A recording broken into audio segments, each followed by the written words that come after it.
আচ্ছা, সাধারণত যেটা হচ্ছে যে বলা হয় যে আপনারা যখন কোনো একটা প্রজেক্ট নিয়ে কাজ করবেন, যেমন ফেসবুক অ্যাকাউন্ট এসইওর যখন একটা প্রজেক্ট পাবেন, আপনারা যে কোনো একটা ওয়েবসাইটকে গুগলের ফার্স্ট পেজে নিয়ে আসতে হবে।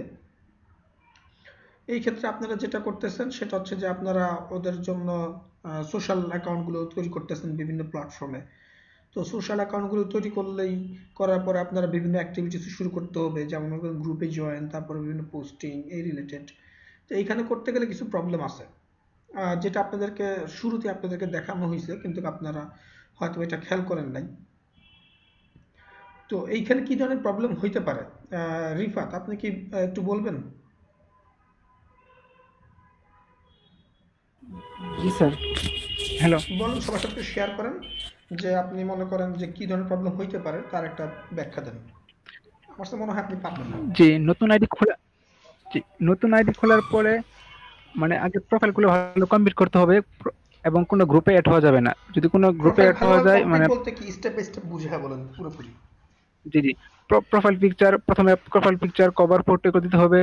তারপরে এডুকেশনাল কোয়ালিফিকেশন করে দিতে হবে। ডেট অফ বার্থ যেগুলো আছে মানে এই প্রোফাইলে যেগুলো দেওয়া থাকে এগুলা প্লেস। Account verification. তারপরে যে অ্যাকাউন্ট ভেরিফিকেশন তো করতে হবে অবশ্যই। ফোন নাম্বার দিয়ে অ্যাকাউন্ট ভেরিফিকেশন করতে হবে। না হলে হবে না। আচ্ছা, তারপরে আর? জি, তারপরে ওই প্রোফাইল পিকটা একটু ইউনিক হতে হবে, যাতে মানে অন্য কোন জায়গায় না থাকে ওই প্রোফাইল পিকচারটা। তাহলে ওটা ফেসবুক অ্যালগোরিদম করে মানে ওই আইডি দুইটা সমস্যা হতে পারে, মানে এক পিকচার যদি দুই আইডি থাকে সমস্যা হতে পারে।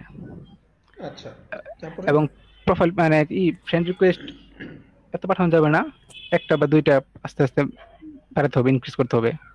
তারপরে এক দুইটি স্ট্যাটাস শেয়ার করতে হবে, নাহলে আইডি সমস্যা হতে পারে। স্ট্যাটাস বলতে? মানে মানে ফেসবুকে দিলাম, শেয়ার করলাম মানে কোনো একটা কিছু। হ্যাঁ, বিভিন্ন ধরনের পোস্ট আপনারা যে শেয়ার করতেছেন আপনাদের হ্যাঁ, প্রোফাইলে। হ্যাঁ, পোস্ট পোস্ট হ্যাঁ, যে পোস্ট। পোস্ট গুলা একটা বা দুইটা দিলাম, পোস্ট করলাম। হ্যাঁ, আপনারা হয়তো বা এই ক্ষেত্রে আপনারা বিভিন্ন খাবারের ছবি দিতে পারেন, কোথাও একটা অকেশন হয়েছে, সেই অকেশনের উপর আপনারা পোস্ট করতে পারেন।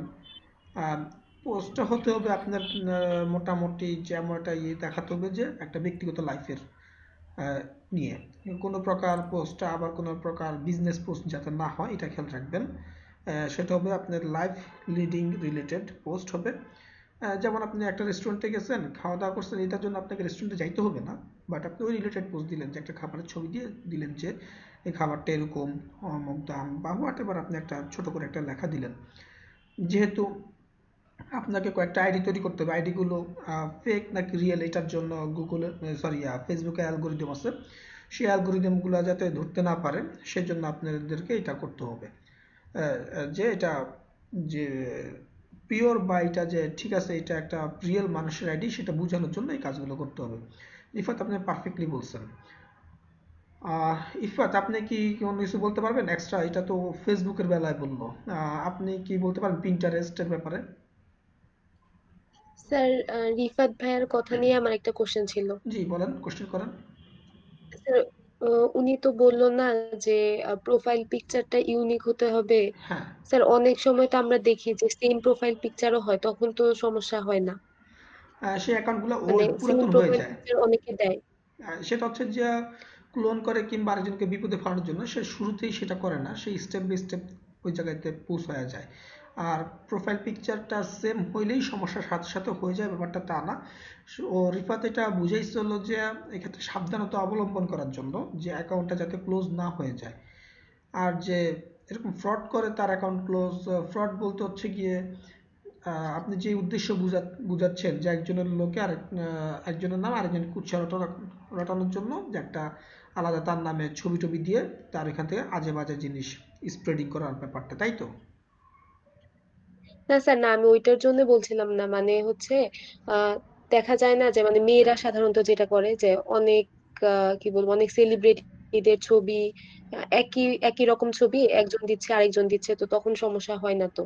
মানে তাই জিজ্ঞেস এইটা করলাম যে ওর আসলে কি হবে কিনা। অ্যাকাউন্টটা তখন পুরাতন হয়ে যায়, শুরুতেই সাধারণত সেলিব্রিটির ছবিগুলো দেওয়া হয় না ওই ক্ষেত্রে, আর দিলেও সাধারণত তার একটা নর্মাল অ্যাক্টিভিটি তার মধ্যে হচ্ছে, যে অ্যাকাউন্টটা যে রিয়েল অ্যাকাউন্ট না, তার মধ্যে ওই টেন্ডেন্সিটা থাকে না। অরিজিনালি সেটা রিয়েল অ্যাকাউন্টই থাকে, কিন্তু তার টেন্ডেন্সিটা একটু ডিফারেন্ট থাকে, যার কারণে ফেসবুকের অ্যালগোরিদমের মধ্যে সে ধরা খায় না। আবার অনেকের আছে এরকম অ্যালগোরিদমে ধরা খাচ্ছে এবং তার অ্যাকাউন্ট ক্লোজও হয়ে যাচ্ছে। কথা বুঝতে পারছেন? আপনারা মনে করেন জি যে স্যার। কোনো একটা অ্যাকাউন্ট ওপেন করার পরে আপনি, স্যার, জি বলেন। স্যার এই রিলেটেড আমার একটা প্রশ্ন জানার ছিল স্যার, যে মানে জি, হ্যাকিং সংক্রান্ত। জি বলেন। যে সাধারণত স্যার আমাদের মানে একটা মনোভাব থাকে, বা অনেকেই বলে যে স্যার লিংকে ক্লিক করলেই যে হ্যাক হয়ে যেতে পারে বা কোনোভাবে। স্যার আমি যতটুকু জানি স্যার, সেটা হচ্ছে স্যার, মানে একটা হচ্ছে এই হ্যাকটা যখন স্যার লিঙ্ক গুলো স্যার যখন ক্রিয়েট করে, লিঙ্কটা দুই ভাবে তারা ক্রিয়েট করতে পারে। একটা হচ্ছে পোস্ট মেথড লিঙ্ক, আর একটা হচ্ছে গেট মেথড লিঙ্ক। ওকে। একটা হচ্ছে স্যার পোস্ট মেথড লিঙ্কটা হচ্ছে, যেটা হচ্ছে স্যার আমি স্যার ওই লিঙ্কটাকে ক্লিক করলে যে হুম, দেখা যায় ওইখানে আমার স্যার ইনফরমেশন তারা নিতে চায়, বিভিন্ন ইনফরমেশন, ফেসবুক পাসওয়ার্ড বা হুম, জিমেইল সংক্রান্ত বা কিছু ইনফরমেশন নিতে চায়। এটা হচ্ছে একটা। আর স্যার গেট মেথড লিঙ্ক হচ্ছে স্যার ওই যে যারা স্যার আইপি লগর দিয়ে স্যার লিঙ্ক ক্রিয়েট করে, হ্যাঁ। যেখানে স্যার ক্লিক করলেই তো স্যার মানে মানে হ্যাক হওয়ার সম্ভাবনা থাকে স্যার। এখন স্যার আমি কিভাবে চিনবো স্যার কোনটা হচ্ছে পোস্ট মেথড আর কোনটা হচ্ছে গেট মেথড লিঙ্ক, মানে কোনটা আইপি লগার দিয়ে এটা লিঙ্ক সবচাইতে ক্রিয়েট করা স্যার? সবচাইতে পারফেক্ট আপনার অ্যাক্টিভিটিস হবে হচ্ছে কি, আপনি আননোন লিঙ্কে ক্লিক করবেন না। যে লিঙ্কে ক্লিক করবেন সেই লিঙ্কটা বুঝে শুনে ক্লিক করবেন।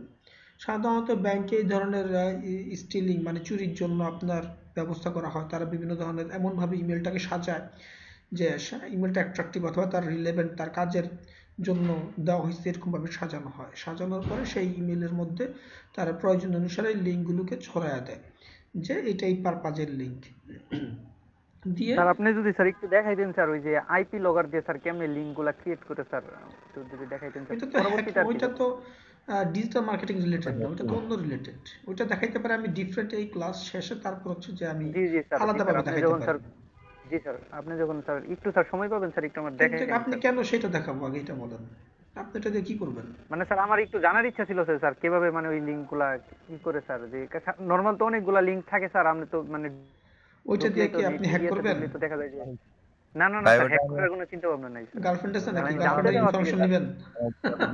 দেখেন না না স্যার, স্যার আসলে স্যার কিউরিসিটি থেকে স্যার আর কি আপনার এই প্রশ্নটা করলাম স্যার, এই জন্য আচ্ছা, আর কি স্যার। আচ্ছা ঠিক আছে।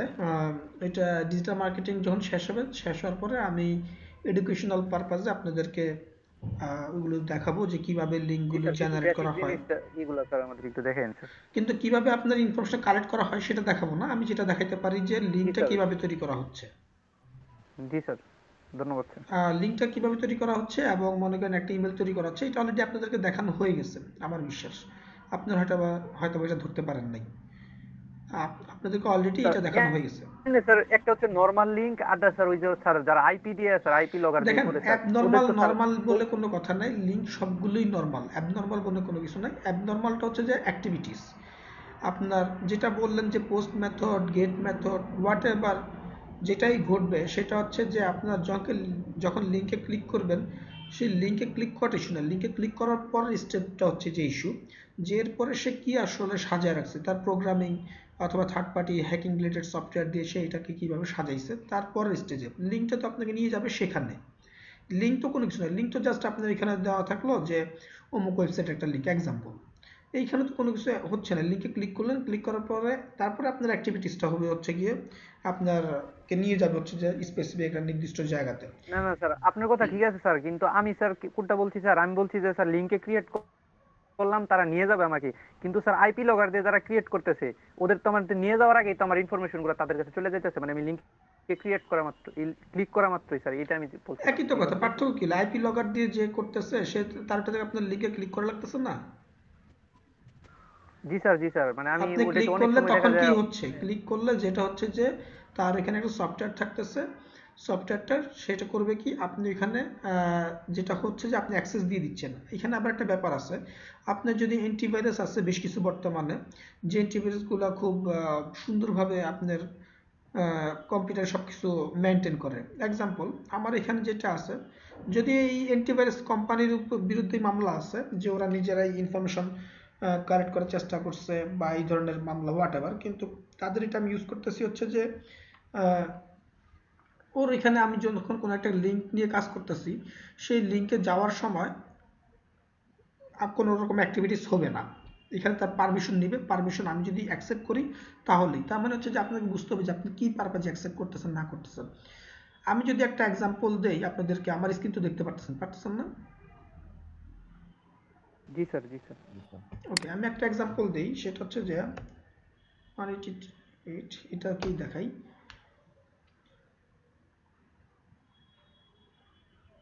খেয়াল করেন, আমি একটা লিঙ্কে ওপেন করার চেষ্টা করছি, লিঙ্কটা কিন্তু ওপেন হয় নাই, ডান পাশে একটা মেসেজ চলে আসছে, খেয়াল করছেন? Can not guarantee the authority of sir. The domain to which an encrypted connection is being established। তারপরে অ্যাপ্লিকেশন গুগল রোল ইউআরএলও দিয়েছে, রিজন সেলফ সাইন সার্টিফিকেট সেই জন্য। এবং আমি যদি এখন এটাকে অ্যাকসেপ্ট করি তাহলে যে আমাকে নেক্সট স্টেপে নিয়ে যাবে, তার মানে হচ্ছে আমার অ্যান্টিভাইরাসটা আমাকে প্রোটেক্ট করতেছে সম্পূর্ণ। আপনি যে গেট পোস্ট হোয়াট এভার আপনি রান করেন না কেন, কোনো লাভ নাই, লিঙ্কে ক্লিক করলে কোনো লাভ হবে না, অ্যাক্টিভিটি যাবে না। এই যে আমি কন্টিনিউতে ক্লিক করলাম, কন্টিনিউ ক্লিক করার পরে এখন তারপর আবার detect connection to an insecure resource, মানে এসটিপিএস এর একটা ইস্যু আছে, সেটা নিয়ে এসে দেখাচ্ছে যে ইনসিকিউর ওয়েব রিসোর্স। আমি কন্টিনিউ, সেকেন্ড টাইম আবার আমাকে কন্টিনিউ করতে বলতেছে। আমি এরপর কন্টিনিউ করলে তারপর হচ্ছে যে আমাকে সেই ওয়েবসাইটটাতে নিয়ে যাচ্ছে। খেয়াল করছেন? আমি কিন্তু সরাসরি ওয়েবসাইটে ঢুকতে পারি নাই, আমাকে ওয়েবসাইটে ঢুকতে হইলে আমাকে এই সব কিছু মেনটেন করে তারপরে নিয়ে যাওয়া লাগছে, তাই না? হুম। জি স্যার, জি স্যার। এখন ব্যাপারটা হচ্ছে যে আপনার যারা ইউজার কম্পিউটার বা মোবাইল ইউজ করে তারা আসলে কতটুকু সিকিউরড ভাবে এটাকে রাখছে তার হচ্ছে যে একটা ব্যাপার। তো আমি আপনাকে এক্সাম্পল হিসেবে দেখালাম যে আপনার লিঙ্ক বা যেই বিল্ড আপ করুন না কোনো, আমার এখানে পাঠাক কোনো লাভ নাই। কথা বুঝতে পারছেন? ভুলবশত যদি ক্লিক করেও যায় কোনো লাভ নাই, কিছু করতে পারবে না।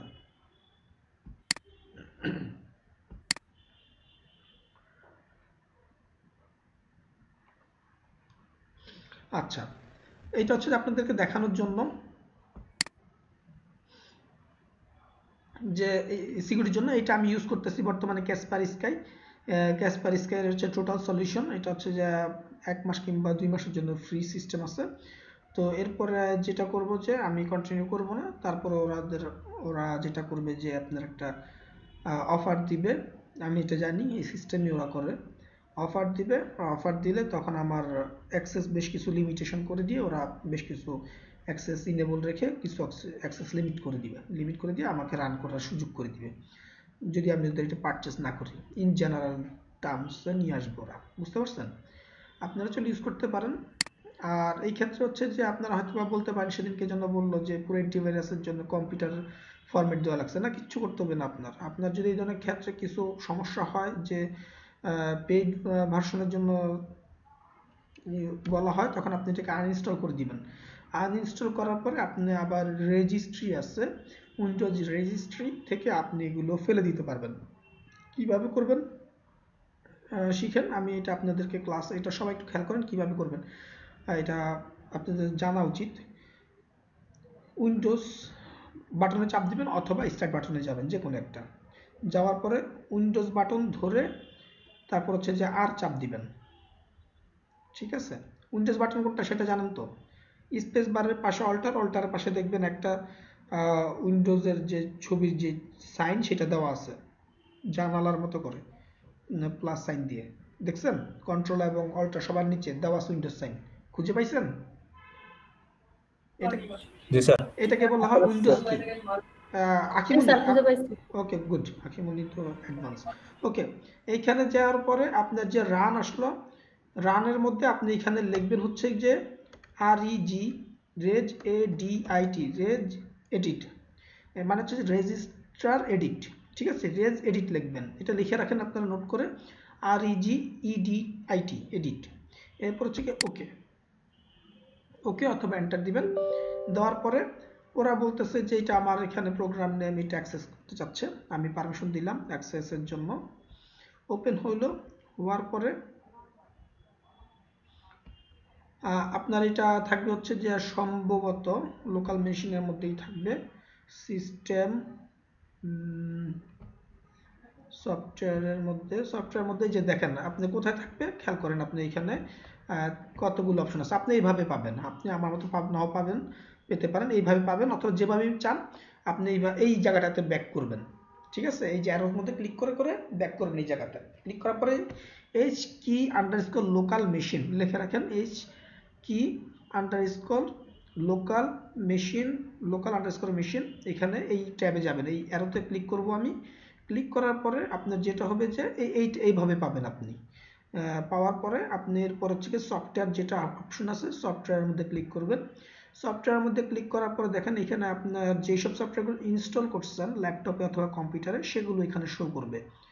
এরপরে আপনারা যেটা করবেন খুঁজে বের করবেন, যেমন আমি হচ্ছে কি ক্যাসপার স্কাই ইউজ করতেছি, দেখেন এখানে ক্যাসপার স্কাই ল্যাব আছে, খেয়াল করছেন ক্যাসপার স্কাই যে আছে এখানে, ক্যাসপার স্কাই আপনি আগে কন্ট্রোল প্যানেল থেকে আনইনস্টল করবেন, আনইনস্টল করার পর তারপর এটা করবেন, আপনি আগে এটা করবেন না কিন্তু, হ্যাঁ এটা মাথায় রাখেন, এটা হচ্ছে সবার লাস্ট স্টেপ। ক্যাসপার স্কাই এখানে রাইট বাটনে ক্লিক করে একদম ডিলিট করে দিতে পারেন, ডিলিট, অথবা সরাসরি ডিলিট বাটনে ক্লিক করতে পারবেন, কিন্তু বুঝে শুনে করেন অন্যটা যাতে আবার ডিলিট না হয়ে যায়, ঠিক আছে। জাস্ট আপনি সফটওয়্যারটাকে খুঁজে বের করবেন, এখানে সফটওয়্যারের মধ্যেই পাবেন, গিয়ে ওখানে গিয়ে ক্যাসপার স্কাই ল্যাব অথবা আপনারা যে অ্যান্টিভাইরাসটা ইউজ করেন নর্টন অথবা ম্যাকআফি অথবা যেটা ইউজ করেন না কেন সেটা আপনি এখান থেকে পাবেন, এখানে গিয়ে আপনি ডিলিট করে দিবেন। ক্লিয়ার?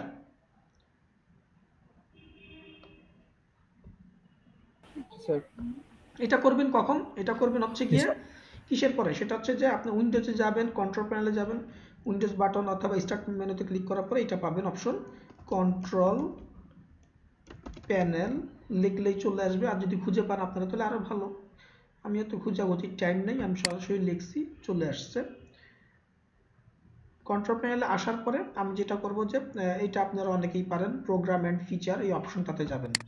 প্রোগ্রাম অ্যান্ড ফিচারের মধ্যে গিয়ে আপনি এখানে আপনারা যেই অ্যান্টিভাইরাস ইনস্টল করবেন সেইটা আপনি এখান থেকে লিস্ট থেকে খুঁজে বের করে নিয়ে আনইনস্টল করবেন। যেমন আমি ইউজ করতেছি Kaspersky, total security, VPN, whatever যেটাই আছে, এগুলো হচ্ছে যে আমি আনইনস্টল করে দেবো। এই যে সিলেক্ট করলাম, করে রাইট বাটন ক্লিক করব, আনইনস্টলে ক্লিক করলে আনইনস্টল হয়ে যাবে, অথবা এখানে সিলেক্ট করা এখানে ক্লিক করলেও হয়ে যাবে। এরপর আপনি নেক্সট নেক্সট বা যে প্রসিডিউরটা আছে আর কি নেক্সট নেক্সট করে যাবেন। করার পরে হয়তো আপনাকে বলবে যে রিস্টার্ট দেওয়ার জন্য বলবে, হয়তোবা সবার শেষে এইসব ক্ষেত্রে বলতে পারে, এইসব এই ধরনের অ্যাপ্লিকেশনের ক্ষেত্রে বলতে পারে। তো রিস্টার্ট দেওয়ার জন্য যদি বলে তাহলে আপনি একটু ওয়েট করেন অথবা রিস্টার্ট দেন, সমস্যা নেই। এরপরে যেটা করবেন আনইনস্টল যখন হয়ে যাবে কমপ্লিট, তখন যাবেন হচ্ছে গিয়ে কোথায় যাবেন, ওই যে রেজিস্ট্রি এডিটর, রেজিস্ট্রি এডিটর আবার দেখেন কিভাবে যাচ্ছে, উইন্ডোজ বাটনে যাব, উইন্ডোজ আর অথবা আপনি যদি এখানে রান লেখেন, আপনারা যদি উইন্ডোজ আর দিতে না পারেন স্টার্ট বাটনে গিয়ে রান লিখবেন, রান লিখলে এটা চলে আসবে। এই যে দেখেন সবার উপরে যেটা আসছে, এই রানে ক্লিক করব, রানে ক্লিক করলে এটা চলে আসবে। উইন্ডোজ আর যদি না বুঝেন এই রান লিখলেও চলে আসবে, এটাও লিখে রাখতে পারেন, আপনারা নোট করে রাখতে পারেন, রান লিখলে এটা চলে আসবে। এখানে গিয়ে আপনারা রেজ এডিট লিখবেন, লেখার পরে ওকে দিবেন, আবার দেখাচ্ছি, ইয়েস, আপনারা পাবেন হচ্ছে যে এরকম একটা অপশন পাবেন, এইচ কি লোকাল মেশিন যেটা সেইখানে চলে যাবেন, যাওয়ার পরে সফটওয়্যারে যাবেন, সফটওয়্যারে যাওয়ার পরে ক্যাসপার স্কাই, আমার ক্ষেত্রে যে ক্যাসপার স্কাই, আপনাদের ক্ষেত্রে অন্য কোনো কিছু হইতে পারে, এই যে এটা পাবেন ডাইরেক্ট ডিলিট করে দিবেন, ডিলিট করে দিবেন, দেওয়ার পরে এটা ক্লোজ করে দিবেন। কথা বুঝতে পারছেন? শাওন আপনি কি এটা পারতেন, জানেন এটা এটা যে ক্লিয়ার করা যায় এভাবে? কে জানে এরকম সিস্টেমটা?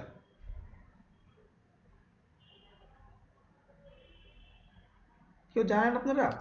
স্যার আমি জানতাম হচ্ছে যে উইন্ডোজ আর গিয়ে ট্রি লিখে যে রিফ্রেশ করতে হয়, তারপরে টেম্প লিখে যে টেম্পোরারি ফাইলগুলো ডিলিট করতে হয় এরকম জানতাম, কিন্তু স্যার এটা জানতাম না।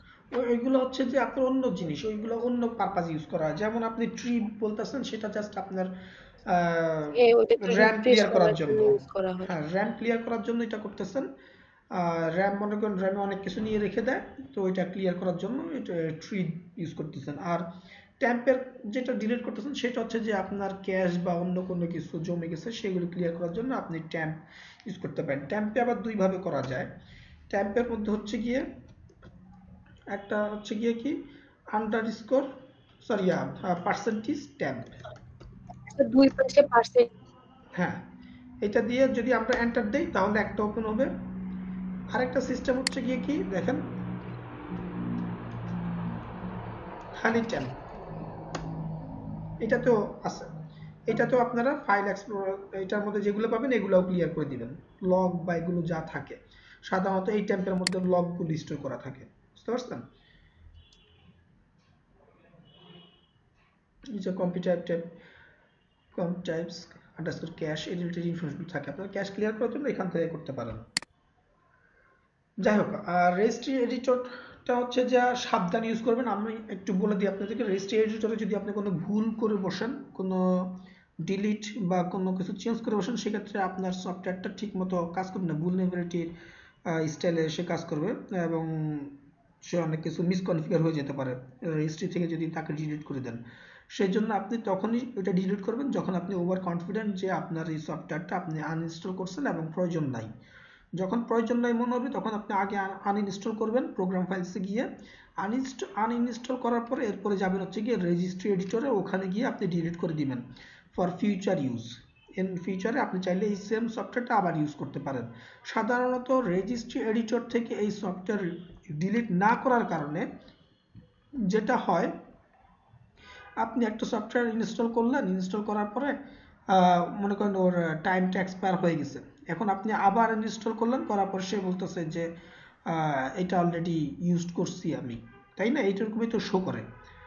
তো এই ক্ষেত্রে হচ্ছে আপনি যখন রেজিস্ট্রির মধ্যে এটা ফাইলটা ফেলে না দেন, তখন ও করে কি রেজিস্ট্রির মধ্যে আগেই যা দেখা যায় ইনস্টল হওয়ার সময় দেখা যায় এখানে অলরেডি ইনস্টল ছিল, রেজিস্ট্রির মধ্যে ইনফরমেশনগুলো সব থাকে। তো আপনি ডিলিট করে দেওয়ার কারণে কি হয়েছে, ওইটা খুঁজে পায় নাই সে ওইখানে, তার মানে সে নতুনভাবে ওইখানে ইনপুট দিচ্ছে তার ইনফরমেশনটা। অবশ্য অনেক সফটওয়্যার হ্যালো আছে। স্যার, জি বলেন। আপনি যেটা বললেন যে আমি এবিসি অ্যান্টিভাইরাসটা ইয়া করে দিয়েছিলাম, ডিলিট করে দিয়েছিলাম, মানে আনইনস্টল করে হুম। দিয়েছিলাম। বাট ওই আপনি যেটা দেখালেন রেজিস্ট্রেশনটা, ওইটা ইয়া করিনি, ডিলিট করিনি। তো এই ক্ষেত্রে তো আমি বলবো না যে আমার এটা আগে করা হয়েছে। এভিজি আসলে ওরকম ভাবে ইউজ করে না, ওরা বেশিরভাগ ফ্রি ভার্সন হিসাবে ইউজ হয় এভিজি, কথা বুঝতে পারছেন? আর এভিজি ওইটা নিয়ে মাথা ঘামায় না খুব একটা। আপনার যেগুলো পেইডের জন্য বা আপনাকে ট্রায়ালের জন্য দিবেন শুধুমাত্র সেগুলোই। আপনি যেটা বলতেছেন সেটা হচ্ছে ফ্রি ছিল, জি স্যার। ফ্রি ছিল সেজন্য সে ওইখানে আপনি নোটিশ করার প্রয়োজন নাই, কারণ সে অলরেডি ঢোকার সময় দেখছে যে আপনার এখানে অলরেডি তার ইনফরমেশন আছে। He already happy because you are their existing client, কথা বুঝতে পারছেন? আপনি ওদের এক্সিস্টিং ক্লায়েন্ট, ওরা অলরেডি খুশি, আপনাকে ইনফর্ম করার কিছু নাই। ওরা ওদের ইনফরমেশন লগ থেকে আপনার ওখান থেকে ইনফরমেশন নিয়ে নিতে পারে। আর এটা হচ্ছে যে তাদের জন্য বলতেছে যারা হচ্ছে যে ট্রায়াল ভার্সন ইউজ করতেছে তাদের জন্য। যদিও বেশ কিছু সফটওয়্যার বর্তমানে ইউজ হচ্ছে, সব সফটওয়্যারে যেভাবে রেজিস্ট্রি থেকে রিমুভ করলে যে রিমুভ হয়ে যাবে ব্যাপারটা তা না। আমি আপনাকে জাস্ট সিম্পলি বোঝানোর জন্য এতটুকু বলছি, বেশিরভাগ ক্ষেত্রে আপনারা এই ফ্যাসিলিটিসটা গ্রহণ করতে পারেন। কিন্তু অনেক সফটওয়্যার আছে যারা আরো অনেক জায়গাতে ইনফরমেশন রাখে। যেমন এক্সাম্পল যদি আমি বলি, আমি একটা ফোল্ডার ওপেন করলাম, ফোল্ডার ওপেন করে সি ড্রাইভে চলে গেলাম। সি ড্রাইভে যেহেতু নর্মালি সিস্টেম ফাইল বা উইন্ডোজ ফাইল, প্রোগ্রাম ফাইল এগুলো থাকে, আমি এখানে আপনার হিডেন ফাইলগুলো অন করা আছে, যার কারণে হিডেন ফাইলগুলো দেখা যাচ্ছে। দেখেন প্রোগ্রাম ডাটা নামে একটা অপশন আছে, খেয়াল করছেন? আপনার অনেক সফটওয়্যার আছে যেগুলো প্রোগ্রাম ফাইলস থেকে রিমুভ করা লাগে, এই রেজিস্ট্রি ফাইল থেকে রিমুভ করা লাগে, আনইনস্টল করা লাগে, তারপর রেজিস্ট্রি, তারপর হচ্ছে প্রোগ্রাম ফাইলসে গিয়ে আপনার ওই সফটওয়্যারটা খুঁজতে হবে, খুঁজে সেটা ফোল্ডার ধরে ডিলিট করবেন আপনি। যেমন এই যে এখানে ক্যাসপারস্কি ল্যাব আছে, এখান থেকে দেখবেন চেক করে যে রিমুভ হয়েছে কিনা। তারপর যে প্রোগ্রাম ডাটা, প্রোগ্রাম ডাটার মধ্যে অনেকে আবার ইনফরমেশন রাখে।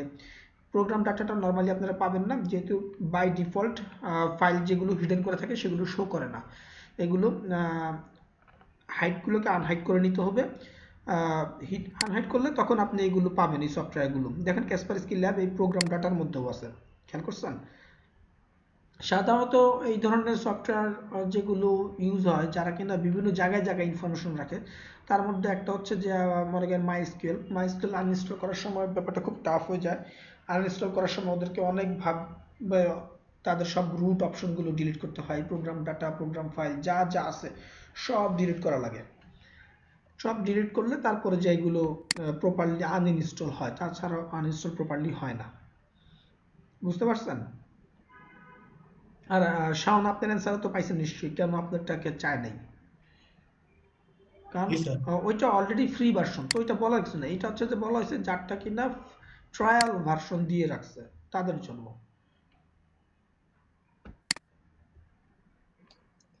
Hello sir. জি।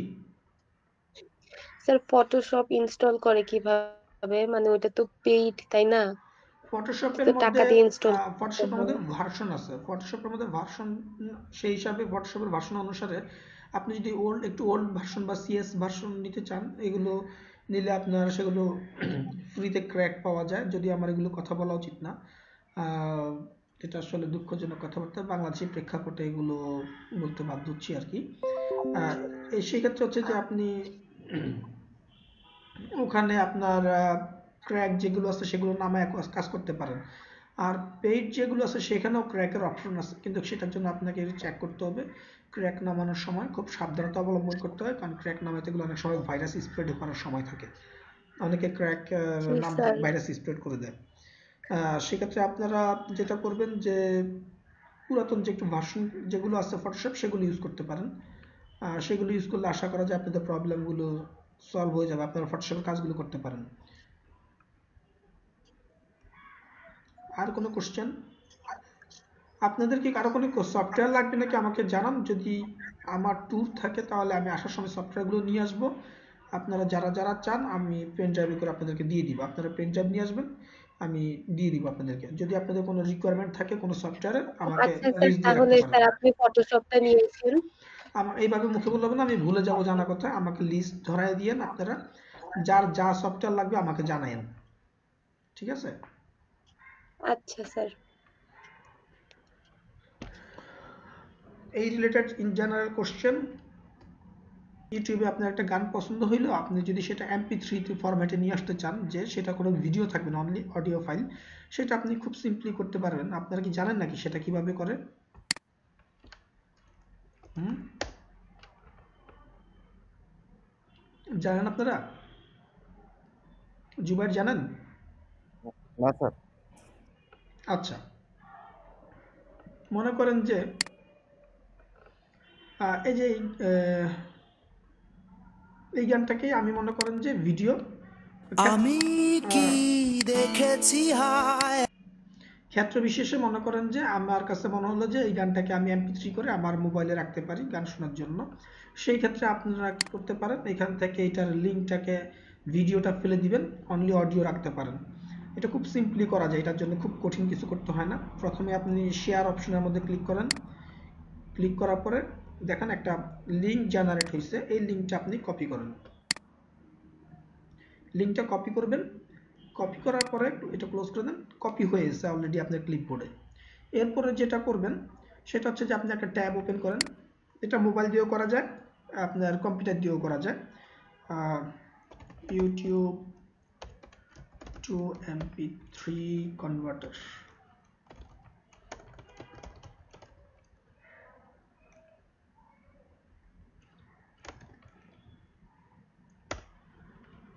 সার্চ দিলে আপনারা অনেক অপশন পেয়ে যাবেন, ঠিক আছে? আপনারা কয়েকবার ইউজ করলে বুঝবেন সবচেয়ে ভালো কোনটা। তো এরকম যেটা ভালো সেটা আপনারা বুকমার্ক করে রাখবেন। বুকমার্ক মানে জানেন তো বুকমার্ক মানে কি? বুকমার্ক যেমন হচ্ছে যে এই যে আমার এখানে উপরে যে দেখেন apps, Laravel basics, security fundamentals, থেইলিং অনলাইন, WHMCS সেটা, এগুলো হচ্ছে আমার বুকমার্ক করে রাখছি। আমি ইন ফিউচারে আমার যদি কোনো কিছু প্রয়োজন পড়ে আমি এখানে এক ক্লিক করলেই হয়ে যাবে, আমার ওয়েবসাইটটা খুঁজতে হবে না। যদি আরেকটু বোঝার জন্য বুঝাই, একটা ট্যাব ওপেন করলাম, আমি মনে করেন যে পার্সেন্টেজ ক্যালকুলেটর, এটা আমার দরকার, খুঁজে বের করাটা ঝামেলা, এটা ক্লিক করলাম। ক্লিক করার সাথে সাথে দেখেন আমি চলে আসছে আমার এই পেজটা, আমাকে এটা খোঁজা লাগতেছে না। ইন ফিউচারে আমার যদি কখনো প্রয়োজন পড়ে এই সাইটটা, ওয়েবসাইট, তাহলে আমি এক ক্লিকে সেটাকে পেয়ে যাচ্ছি বুকমার্ক থেকে। বুকমার্কটা কিভাবে করে সেটাও আমি দেখাচ্ছি। মনে করেন যে এই দেখেন ডান পাশে এই ওয়েবসাইট অ্যাড্রেসের ডান পাশে দেখেন একটা স্যার এটা স্ট্রাকচার। বলেছিলাম। হ্যাঁ, তো অন্য সবাই একটু দেখেন যারা জানেন না। এক্সাম্পল মনে করেন যে ইউটিউবের বেলায় দেখেন এখানে নাই, আমি যদি ইউটিউবে এটাকে বুকমার্ক করি, কি লেখা আসছে, বুকমার্ক দিস ট্যাব। তা আমি যদি ক্লিক করি, ক্লিক করলে যে একটা অপশন আছে, আপনি চাইলে যা আছে কোথায় ফোল্ডার, কোন ফোল্ডার, বুকমার্কস বার বা আদার বুকমার্কস বা মোবাইল বুকমার্কস, এরকম ভাবে রাখতে পারেন। বুকমার্কস বার যদি দেন তাহলে আপনার উপরে যে হেডারটা দেখাইছি, এই যে এই হেডারটাই হচ্ছে যে আপনার বুকমার্ক বার, এখানে সেভ হবে। যদি আপনি নেম সেম নামে রাখেন তো রাখতে চান, অথবা আপনি যদি বলেন যে না আমি সেম নামে রাখবো না, আমার বোঝার সুবিধার্থে আমি রাখতে পারি, যেমন এটা হচ্ছে আহারে একটা গান, আহারে ইউটিউব, আমি আমার সুবিধার্থে এভাবে দিলাম, অথবা আরো ছোট করতে পারেন, কোনো সমস্যা নেই, ঠিক আছে। দিয়ে আপনি ডান ক্লিক করবেন, যে ডান ক্লিক করলেন, দেখেন আমার এটা বুকমার্ক হয়ে গেছে। আমার এখানে বুকমার্ক আরো অনেকগুলো আছে, যার কারণে এখানে শো করে নাই। আমি এখানে একটা অ্যারো চিহ্ন আছে, যেহেতু আর অনেকগুলো আছে, অ্যারো চিহ্নতে ক্লিক করলাম, এই দেখেন আহারে ইউটিউব এখানে চলে আসছে, খেয়াল করছেন? ট্যাবের জায়গা হয় না দেখে আমাকে আরো জায়গা করে দিছে। আচ্ছা, এখন আমি যদি এটাকে আনইনস্টল করতে চাই, এই বুকমার্কটা আমার দরকার নাই, জাস্ট রাইট বাটন ক্লিক করবেন, এরপরে ডিলিট ক্লিক করবেন। দেখেন স্টার বাটনটা নীল ছিল, আবার হোয়াইট হয়ে গেছে, এই যে এরকম নীল ছিল, হোয়াইট হয়ে গেছে। আচ্ছা, যেটা বলতেছিলাম সেটা হচ্ছে যে আপনার এখানে ইউটিউব টু এমপি3 কনভার্টারের মধ্যে আসলাম। আসার পরে আমি এখান থেকে কোনো একটা ওয়াইটি এমপি3 এটা দিয়ে দেখতে পারি, অথবা ইজি এমপি3 কনভার্টার অনেকগুলো আছে। একটা ওপেন করি, রাইট বাটন ক্লিক করে নিউ ট্যাব দিলাম। দেওয়ার পরে আমি এখানে জাস্ট যেই ইউটিউবটা আমি কপি করছিলাম, যে লিঙ্কটা, সেই লিঙ্কটা আমি এখানে পেস্ট করলাম। মনে আছে আমি যে কপি করছিলাম, জাস্ট পেস্ট করছি আমি এখানে। দেখেন এই যে একটা পপ মার্ক ওপেন হওয়ার চেষ্টা করতেছে, এটা হচ্ছে যে আপনার, এটাও দেখানোর একটা উদ্দেশ্য ছিল, যেটা অ্যাড যদি ব্লকার আমার এখানে ইউজ করতাম, দেখেন আমার এখানে কিন্তু ওপেন হইতে পারে নাই, বিকজ অফ আমার এখানে সিকিউরিটি দেওয়া ছিল, যার কারণে ওপেন হতে পারে নাই। ও পপ আপ ওপেন করে সুবিধা করতে পারে নাই আমার এখানে। তো আমি এটা ক্লোজ করে দেই। স্যার জি বলেন। স্যার নরমালি কি স্যার পপ আপ বন্ধ করা যাবে না? নরমালি তো পারবেন না, আপনাকে পপ আপ বন্ধ করার অপশন আছে, ওইখান থেকে পপ আপ বন্ধ করে দিবেন, আপনার সেটিংস থেকে, ক্রোমের সেটিংসে গিয়ে বন্ধ করে দিবেন। কিন্তু সেই ক্ষেত্রে আবার একটা ঝামেলা একটু আছে, অনেক ওয়েবসাইট আছে যেগুলো আপনার দরকার, এবং যেখান থেকে আপনার পপ আপ গুলো বন্ধ করলে কাজ করবে না, সেই ক্ষেত্রে আপনি ওইখানে ধরা খেয়ে যাবেন। কথা বুঝতে পারছেন? জি স্যার, বুঝতে পারছি। সেক্ষেত্রে পপ আপ বন্ধ করলে কিছু সমস্যাও আছে। আর এই ক্ষেত্রে আপনারা যেটা করতে পারেন, এই যে অ্যাড ব্লকার, সেটা আমি একটু পরে দেখাচ্ছি। এই যে আমি ক্লিক করার পরে এটা দেখেন অটোমেটিক ধরে নিছে এই যে ভিডিওটা। তো আমার এখানে টাইটেল সহকারে আছে, এইখানে দেখেন লিস্ট আছে, এত অ্যাড ওইটাতে ভালো না। আপনার অন্য লিঙ্ক আছে, ওইগুলোও দেখেন, অন্য লিঙ্কে যেগুলো কম অ্যাড সেগুলো দেখেন। দেখেন এইখানে আপনার কত এমবিপিএস, এটা হচ্ছে 128 কেবিপিএস দিয়ে, এটা আমি অনলি অডিও, সেটা অনলি অডিওটা সিলেক্ট করছি। প্রতি ক্লিকে ক্লিকে ও অ্যাড দিতেছে। এরপর ডাউনলোডে ক্লিক করব, ডাউনলোডে যদি ক্লিক করি, এরপর হচ্ছে যে এই যে আবার অ্যাড, এই যে ডাউনলোডে ক্লিক করার পরে দেখেন এটা চলে আসছে, হচ্ছে কি আপনার এছাড়া এখানে এডিট করতে পারেন, অথবা যেই নামে আছে সেই নামে সেভ করতে পারেন। সেভ করলে কোথায় সেভ করতেছেন, ফোল্ডারটাতে যাবেন, ফোল্ডারটাতে গিয়ে আপনি সেভ করে ক্লিক করে দিবেন যে এই ফোল্ডারে সেভ করতে চান। ঠিক আছে, একদম সিম্পল। ক্লোজ করে দিই এটা। তো এরকম ইউটিউব থেকে আপনারা এমপি3 তে কনভার্ট করে ফেলতে পারবেন, এটা একটা জিনিস। আর একটা জিনিস হচ্ছে যে আপনাদেরকে যেটা দেখাইছি, আর একটা হচ্ছে যে আপনার অ্যাড ব্লকার দেখাইতে হবে, তাই তো? অ্যাড ব্লকার এক্সটেনশন আছে, আপনারা এই ক্ষেত্রে যেটা করবেন, এখানে যাবেন, তিনটা ডটের মধ্যে ক্লিক করবেন, গিয়ে আপনারা মোর টুলস অথবা এক্সটেনশন এখানে ক্লিক করতে পারেন, ক্রোম এক্সটেনশন,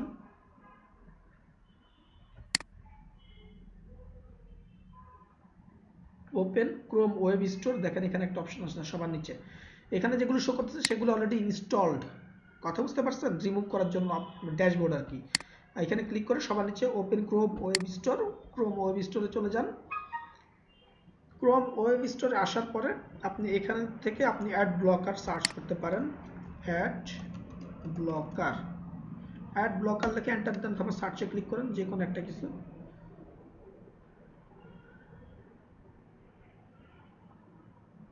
দেখেন চলে আসছে ad blocker, stop ads on every site, sigma ad block, এরকম অনেকগুলো আছে, আপনারা যে কোনো একটা চাইলে ইউজ করতে পারেন।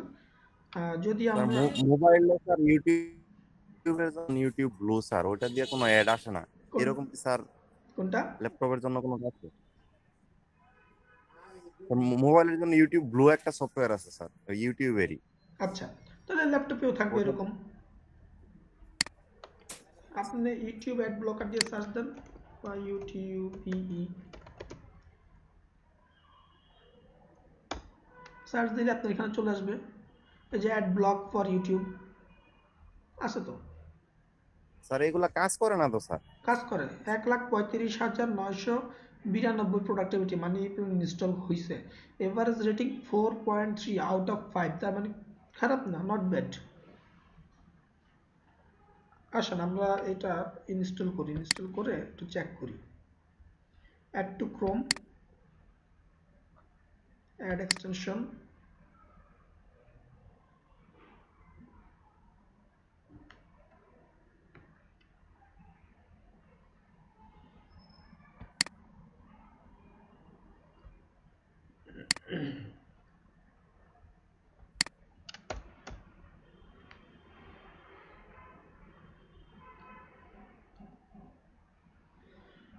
কোনো একটা বলেন যেখানে গেলে অ্যাড শো করার চান্স থাকে। যদি আমরা যেরকম কোনো একটা ভিডিও পেলে ভালো হতো।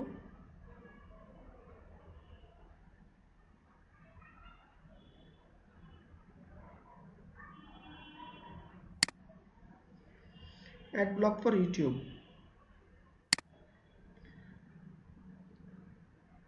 আই থিঙ্ক এটা কাজ করবে, না করার কোনো কারণ নাই। 4.3 তো রেটিং ভালো, খারাপ না, এটা কাজ করবে। এটা আপনারা চেক করে টেস্ট করে দেখেন। আপনি এটা টেস্ট করছিলেন এটা অ্যাড ব্লক ফর না ইউটিউব? স্যার এটা করি নাই স্যার। আচ্ছা, টেস্ট করে চেক করে দেখেন আপনারা, দেখে আমাকে জানায়েন, ঠিক আছে?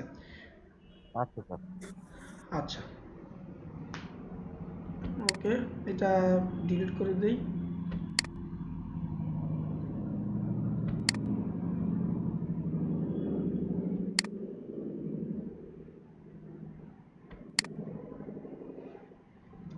দেখাই, সেটা হচ্ছে গুগল বাংলা ইনপুট। এখানে আপনি বাংলাতে টাইপ করতে পারবেন, বাংলাতে টাইপ করতে পারবেন, কিন্তু এখানে সুবিধাটা হচ্ছে যে আপনাকে বাংলা না জানলেও চলবে, ইংলিশ কিন্তু আপনাদের ক্ষেত্রে টাফ হয়ে যাবে, ইংলিশটাও আপনাদের জন্য টাফ হয়ে যাবে। কেন? কারণ আপনি মনে করেন নামের কিভাবে, আমি যদি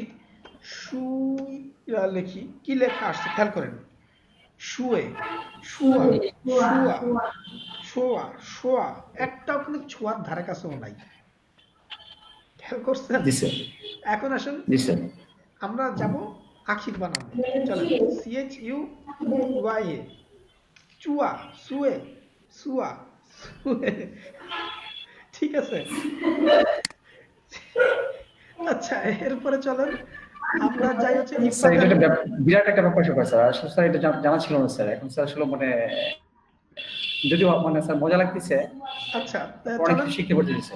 এখন আমরা যাব হচ্ছে গিয়ে ইফাত এবং জুবাইরের বানাবে CHOYA, খেয়াল করেন কি আসছে, ছোয়া, ছোয়া, চোয়া, ছয়, চাওয়া, এই বানানগুলো ধরতে পারতেছি। আচ্ছা ইফাত এবং জুবাইর, এটা তো তাহলে হয়েছে, হ্যাঁ মানে ইফাত এবং জুবাইর নামের অলমোস্ট ছবি গোল করে তাহলে। ফেলছে। আসলে শাওনকে নিয়ে যাই, সে আমাদেরকে কোথায় নিয়ে যায় সব।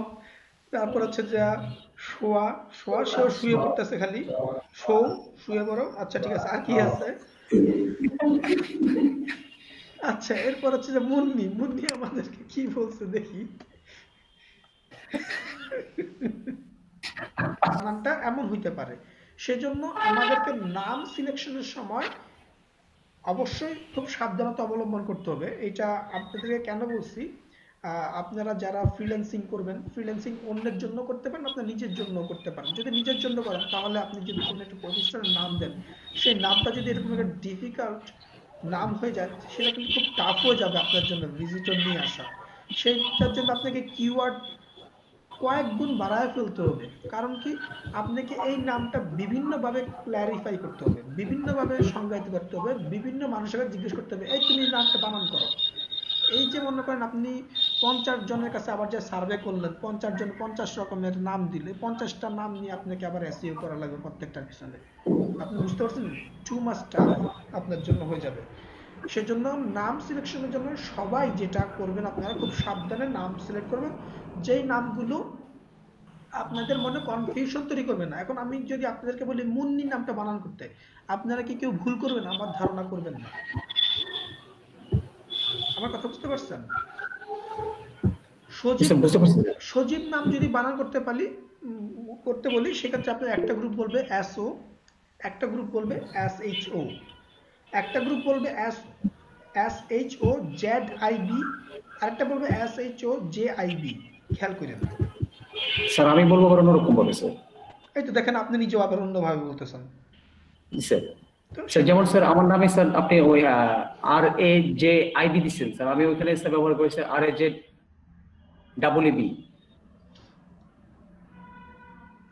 ঠিক আছে, এটা সেই জন্য বলছি আপনাদের নাম সিলেকশন করার জন্য সময় একটু সাবধানতা অবলম্বন করতে হবে, যে শুধুমাত্র এই নামগুলোর জন্য আপনারা অনেক রকমের ভিজিটর লস করতে পারেন, বুঝতে পারছেন? যেমন আপনার মেহেদি, আপনি কিন্তু অলরেডি অলমোস্ট 99% ভিজিটরই আপনি মিস করতেছেন, তাই না? জি স্যার। শুধুমাত্র নামটা, যারা আপনার ব্র্যান্ড নেমটা জানতেছে কিন্তু আপনার অ্যাড্রেসটা জানতেছে না তাদের কাছে। আর যার কাছে অ্যাড্রেস আছে সে তখন আপনি চেক করে দেখবে, অথবা নামটা যদি সহজ হয় সেক্ষেত্রে আপনার অ্যাড্রেসটা চেকও করার প্রয়োজন পড়বে না।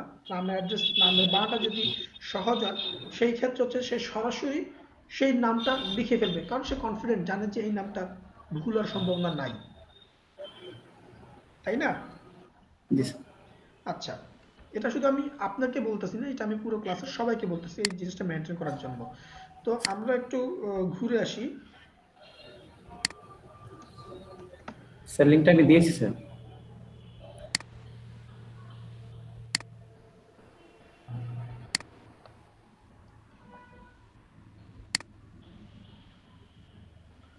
আচ্ছা, গুগল ইনপুটস এর লিংকটা আমি দেই, এটা আপনাদের কাজে লাগবে যথেষ্ট পরিমাণ বাংলা লেখার জন্য। যে কোনো জিনিস আপনারা বাংলা যদি আর্টিকেল লিখতে চান, এখান থেকে আপনি খুব সহজে বাংলিশ স্টাইলে পুরো বাংলাটাই লিখতে পারবেন। আপনি ইংলিশে লিখবেন, বাংলাতে হয়ে যাবে অটোমেটিক। অটোমেটিক বলতে আপনি সিলেক্ট করে নিতে পারবেন। দেখেন আপনি বাংলাতে লিখছেন অনলি, এখানে একটা ব্যাপার হচ্ছে কি, আপনি এখানে এঙ্গেজমেন্ট নিয়ে আসতে হবে। এঙ্গেজমেন্ট নিয়ে আসার জন্য, এঙ্গেজমেন্ট মানে বুঝতে পারছেন? এইখানে আপনাদের কমেন্ট যাতে আসে, যেমন আপনি এখানে এঙ্গেজমেন্ট এমনভাবে পোস্ট করবেন বা এমন কিছু লিখবেন যাতে একজন মানুষ, এটা খুব ভালো সুন্দর এইটা লেখার জন্য না, সে এখানে কোনো একটা কোশ্চেন বা কোনো একটা জানার জন্য বা কোনো একটা কিছু নিয়ে কোশ্চেন বা কোনো একটা কিছু জানার জন্য আপনাকে জিজ্ঞেস করলো কমেন্ট আকারে। তো খেয়াল করবেন আপনার কমেন্টটা যখন করতেছে তখন এই পোস্টটা কিন্তু বাই ডিফল্ট সেটা ফার্স্টে চলে আসতেছে। হ্যাঁ, আপনি করেন কি রেসপন্স টাইমটা আপনি ফাস্ট রাখেন, তো মাঝে মধ্যে আপনি এরপরও একটা নির্দিষ্ট টাইম পর পর আপনি একটা কমেন্ট করতে পারেন। তো যে আপনার পেজটাকে সাবস্ক্রাইব করে রাখছে তার ওখানে আবার ফার্স্টে চলে আসবে, 1 মাস আগের পোস্টও ফার্স্টে চলে আসবে। এটা ওয়ান কাইন্ড অফ এঙ্গেজমেন্ট। আবার আরেক ধরনের এঙ্গেজমেন্ট হচ্ছে যে, যেটা বললাম, আপনি এই টপিকসটাই এমনভাবে উল্লেখ করেন যে আপনার ইনফরমেশনও থাকবে, এই যে ইনফরমেশন এগুলোও থাকবে, পাশাপাশি হচ্ছে কোনো একটা টপিকস এখানে ঢুকায় দিবেন যাতে সে এখানে এটার সাথে কথা বলার প্রয়োজন বোধ করে। ঠিক আছে, প্রয়োজন যাতে বোধ করে, সে যদি আপনি কথা বলার প্রয়োজন যাকে যদি বোধ করাইতে পারেন তখন কি হবে, সে একটা কমেন্ট করলো, সে একটা কমেন্ট করা মানে আপনার জন্য সাকসেস। কেন সাকসেস? আপনি একের জন্য আরো 100 জন, এক একটা লোকের ফ্রেন্ড লিস্টে কম করা হইলেও 100 থেকে 500 বা 3000 5000 লোক থাকে, যারা আমাদের মতো লোকজন তাদের কাছে মিনিমাম 500 থাকে ফ্রেন্ড লিস্টে, তাই না? জি স্যার, স্যার আমার স্যার মানে এখন 613 জন আছে। 613 জন। তাহলে এখন বুঝেন, আপনি যদি একটা জায়গায় কমেন্ট করেন তার মানে আপনার ফ্রেন্ড লিস্টে যারা আছে, যারা কিনা আপনাকে লিস্টের মধ্যে মানে আনফলো করে নাই, তারা কিন্তু সবাই আপনার এই কমেন্টটা দেখতেছে, আপনি অমুক জায়গায় একটা কমেন্ট করছেন, তাই না? এটা কি আপনি জানেন? আপনারা জানেন কিনা জানি না, এটা তখন এই ব্যাপারটা হচ্ছে। সেজন্য হ্যাঁ, সেজন্য আপনারা যখন কোনো একটা এঙ্গেজমেন্ট নিয়ে আসতে পারবেন, কোনো ক্লায়েন্টকে কথা চালাচালি হবে, তার মানে হচ্ছে যে বারে বারে বারে বারে একই জিনিস ওই লোকের পরিচিত লোকজনদের সামনে চলে আসতেছে। যখন একটা জিনিস প্রতিবার একটা লোকের সামনে চলে আসে তখন সেটা বিক্রির রেটিংটা বেড়ে যায়, অনেক বিক্রির পসিবিলিটিটা অনেক অনেক বেড়ে যায় টাকা পয়সা ছাড়াই। যেমন মনে করেন যে আপনি একটা দোকানে গেলেন, দোকানে গিয়ে বলছেন আমার সেই প্রোডাক্টটা নেন, সে আপনার কাছে নিবে না, নাও নিতে পারে, সম্ভাবনা বেশি। নেওয়ার অনেকগুলো কারণ আছে। এক, আপনাকে সে চিনে না। 2, তার অন্য লোকজন আছে, ভেন্ডর আছে, তাদেরকে ছেড়ে আপনার কাছে আসতে চাচ্ছে না। 3, আপনি আসলে অনেস্ট কিনা সে যায় না, পরে আপনি আবার 2 নাম্বারই করতেছেন কিনা, টাকা মেরে দিয়ে চলে যান কিনা, অথবা বাকি এটা একটা, তারপর 4 আপনি বাকি দিবেন কিনা একটা ফ্যাক্ট, তারপর 5 আমি আসলে ঝামেলা পছন্দ করতেছি না, যে একজন যার সাথে ব্যবসা করছি তার সাথেই থাকি। একটা খেয়াল করেন, হ্যাঁ, না, এটা আমি বাস্তব অভিজ্ঞতা থেকে বলতেছি। তো জি স্যার। এরকম আরো অনেকগুলো ব্যাপার থাকে, কিন্তু আপনি ওই একই লোকের কাছে আপনি প্রতিবারই যান, যে আপনি এটা বিক্রি করতে হবে এমন কোনো কথা নেই, আপনি যান তার সাথে কথা বলেন, কি অবস্থা তার খোঁজ খবর নেন। তার সাথে খোঁজ খবর নেওয়ার পর হচ্ছে যে এটা হচ্ছে যে অ্যাকচুয়ালি ডিজিটাল মার্কেটিং এর মধ্যে পড়ে না, আমি তারপর আপনাকে আলাদাভাবে বলতেছি, ডিজিটাল মার্কেটিং এর মধ্যে এটার একটা সাইড একটা ইফেক্ট পড়ে। আপনি ফিজিক্যালি না যান, কিন্তু আপনি ওই যে লোকগুলোকে এঙ্গেজ করতে পারলেন, তার কিন্তু একই কাজই হচ্ছে। সেটা হচ্ছে ডিজিটাল মার্কেটিং এর পর্যায়ে পড়তেছে, যে আপনি যখন বারবার ওই লোকটার কাছে যাবেন, একসময় সে চিন্তা করবে ঠিক আছে একবার নিয়ে দেখি। খেয়াল করেন, আপনি তার কাছে 5 থেকে 6 বার অলরেডি গেছেন, আপনার যাওয়া আসার টাকা পয়সা নষ্ট হয়েছে, খরচ হয়েছে। এই যে 5-6 বার গেলেন, যাওয়ার পরে একটা সময় সে আপনাদের কাছে অর্ডার দিবে, দিয়ে মালটা যদি ভালো পায় আপনার কাছে, আপনার সার্ভিসে যদি সে স্যাটিসফাইড হয়, তাহলে সে অ্যাগেন অর্ডার করবে। ধীরে ধীরে আপনি তখন তার ভেন্ডর হয়ে যাবেন। ঠিক তেমনি ডিজিটাল মার্কেটিং এর ক্ষেত্রে আপনি যখন এঙ্গেজমেন্টে নিয়ে আসতে পারেন কোনো একটা পোস্টকে, তখন দেখা যাবে যে তার পরিচিত যারা আছে ফ্রেন্ড লিস্টে, এরা আপনার প্রতিনিয়ত এটা দেখতেছে, দেখতে দেখতে দেখতে দেখতে তার কাছে কেমন মনে হবে যে কোম্পানির নামটা তার কাছে পরিচিত। ছোঁয়া ফ্যাশন দেখলে মনে হয়, আরে দেখছি মনে হয়, তার কাছে এমন মনে হয় যে তার সাথে কতদিন একটা সম্পর্ক, রিলেশন, তার সাথে অনেক এরকম সাইকোলজিক্যালি একটা জিনিস ব্রেনে তাদের বসে পড়ে। বুঝতে পারছেন? জি স্যার। তো এইটার জন্য আপনারা হচ্ছে যে পোস্ট করার সময় বুঝতে হবে, রিফাত ইফাত আপনারা খেয়াল করে শুনেন, আপনার জুবায়ের আপনারা খেয়াল করে শুনেন, হ্যাঁ, ব্যাপারটা আপনারা যখন কোনো আর্টিকেল লিখবেন, তখন আপনাদের এগুলো করার সময়, পোস্টিং করার সময়, যেখানেই আপনারা পোস্ট করেন না কেন, আপনারা পোস্ট করার সময় এই জিনিসগুলো ওইভাবে লিখবেন যাতে এঙ্গেজমেন্ট নিয়ে আসতে পারেন। অথবা আপনাদের ওখানে আপনারা এই ক্লায়েন্ট যেটা করবেন সেটা হচ্ছে যে আপনারা ওই কমেন্টের এগেনস্টে কমেন্ট করবেন, রিলেভেন্ট কমেন্ট, উল্টাপাল্টা না। কথা চালায় যেতে হবে, কথা চালায় এই জন্য বলছি আপনাদেরকে বিভিন্ন সময় কথা বলার জন্য, দেখি আপনারা কেমন পারেন, ইলাস্টিসিটি আছে কিনা আপনাদের কথার মধ্যে। ঠিক ঠিক তেমনি আপনার কমেন্টটাকে আপনারা ইলাস্টিকের মতোই লম্বা করে নিয়ে আসবেন। সেটা করবেন কি একটা নির্দিষ্ট সার্টেন টাইম পর পর, যখন করবেন সেটা একদম ফার্স্টে চলে আসবে, পারিবারিকভাবে ফার্স্টে চলে আসবে। তখন কি হবে, এই জিনিসটা পুরাতন ফাইলের মতো নিচে না পড়ে থাকবে, উপরে বারবার উপরে উঠে আসতেছে। কিন্তু এইখানে যাদের অ্যাক্টিভিটিস গুলো নাই, যারা কেউ পোস্ট করে শেষ, তারা পুরাতন ফাইলের মতো নিচে চলে যাচ্ছে, আপনি বারবার উপরে উঠে আসতেছেন। বারে বারে উপরে উঠে আসার কারণে আপনার অন্য যারা অডিয়েন্স আছে বা গ্রুপ মেম্বার আছে, তারা করে কি, চোখের সামনে থাকতে থাকতে একটা কমেন্ট করে ফেলে, তার কাছে মনে হয়েছে, সে একটা কমেন্ট করার কারণে আপনার এই গ্রুপ, তার ফ্রেন্ড লিস্টে সবাই দেখতেছে, এবং তাকে যদি এঙ্গেজ করতে পারেন, এটা অটোমেটিক আবার সামনে চলে আসতেছে। এরকম ভাবে বিভিন্ন লোককে আপনাদের এঙ্গেজমেন্ট ছাড়াও অন্য লোকজনদেরকে ধীরে ধীরে এঙ্গেজমেন্টে নিয়ে আসতে পারবেন কন্টিনিউয়াসলি। এটা হচ্ছে যে এই জন্য বললাম সময় সাপেক্ষ প্লাস একটু টাফ। আপনাদেরকে বুঝতে হবে, সাইকোলজিটা বুঝতে হবে, অ্যালগোরিদমটা বুঝতে হবে, কিভাবে এটা কাজ হয়, ফেসবুক এটা কিভাবে কাজ করতেছে, এই ব্যাপারগুলো আপনাকে বুঝতে হবে, যে ফেসবুক আসলে কি করতেছে আপনার এই পোস্টটাকে নিয়ে, কিভাবে সে এটাকে ইউটিলাইজ করতেছে, কিভাবে এই পোস্টটাকে আপনার ওরা সাজাচ্ছে, যে এটা কত সময় ধরে নিচে থাকবে, কত সময় ধরে এটা উপরে আসতেছে। এই সবগুলো অ্যালগোরিদম নিয়ে আপনাকে কাজ করতে হবে, সেটার জন্য আপনাকে পড়তে হবে, ফেসবুকের অ্যালগোরিদম নিয়ে পড়তে হবে। আপনারা কয়জন এরকম নিয়ে পড়ার চেষ্টা করছেন আমি জানি না, আমার মনে হয় নট এ সিঙ্গেল পার্সন এরকম পড়ার চেষ্টা করছেন। আপনারা যখন এগুলো নিয়ে পড়ালেখা করবেন, স্টাডি করবেন, তখন কিন্তু আপনারা অনেক কিছু শিখে ফেলতে পারবেন, অনেক কিছু। আমি যা শিখেছি তারও কয়েক গুণ বেশি শিখতে পারবেন। কথা বুঝতে পারছেন? Not G only sir. Facebook, এরকম আপনার আরো সোশ্যাল মিডিয়া আছে, টুইটার আছে, আপনার কি বলে জানো, পিন্টারেস্ট আছে, ইনস্টাগ্রাম আছে, আরো অনেকগুলো আছে। এগুলো আপনাদেরকে কেন বলতেছি, আপনারা যখন কোন একটা কোম্পানির এসইওর কাজ পাবেন, আপনারা যখন এরকম ফ্রিকোয়েন্টলি করতে পারবেন, ইনভলভমেন্টটা তার পোস্টটাকে এবং তার ওয়েবসাইটকে স্বাভাবিকভাবে, সে কিন্তু গুগলের ফার্স্ট পেজের দিকে চলে আসবে।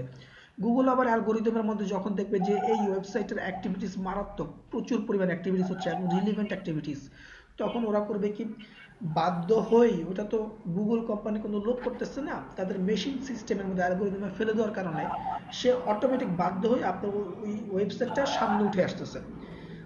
তো কোনো একটা সাইটকে যখন এসইও করা হয়, সেটা যখন আফটার এ টাইম বন্ধ করে দেয়, সেটাও ধীরে ধীরে ধীরে ধীরে নিচের দিকে চলে যাবে।